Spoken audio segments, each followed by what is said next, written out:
Je pense qu'on ne sait pas faire le passage à l'échelle en France. On a de la peine.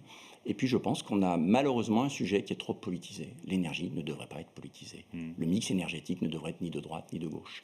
Donc, il y a eu ces politiques instables, influencées régulièrement, et finalement, pas d'effet d'échelle, absence de marché domestique, et on s'est effondré. Cela étant, ce n'est pas un drame. Et là, je vais vous surprendre. J'adorerais, il y a 2 projets de gigafactory françaises. J'espère qu'elles naîtront. Et il nous faudra 10 ans pour revenir au niveau des Chinois, qui sont très très forts techniquement.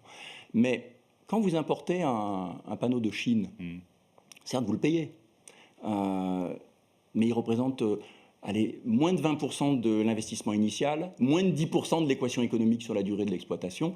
Donc, ce n'est pas non plus la partie énorme. Il reste tous les travaux, toute l'exploitation qui est française. Mais l'autre aspect, c'est que vous ne portez pas atteinte à votre souveraineté. Quand vous achetez un panneau, le jour où vous l'avez chez vous, pendant 40 ans, il produit de l'électricité. Et personne ne peut couper le robinet. Il n'y a pas de gazoduc. Vous avez l'ensoleillement. Donc pendant 40 ans, vous êtes autonome. Ce qui veut dire qu'il faut acheter aujourd'hui le plus possible de panneaux chinois de bonne qualité, produire de l'électricité, et en parallèle, faisons tout pour avoir des industries françaises. Ça sera un plus, ça sera un bonus.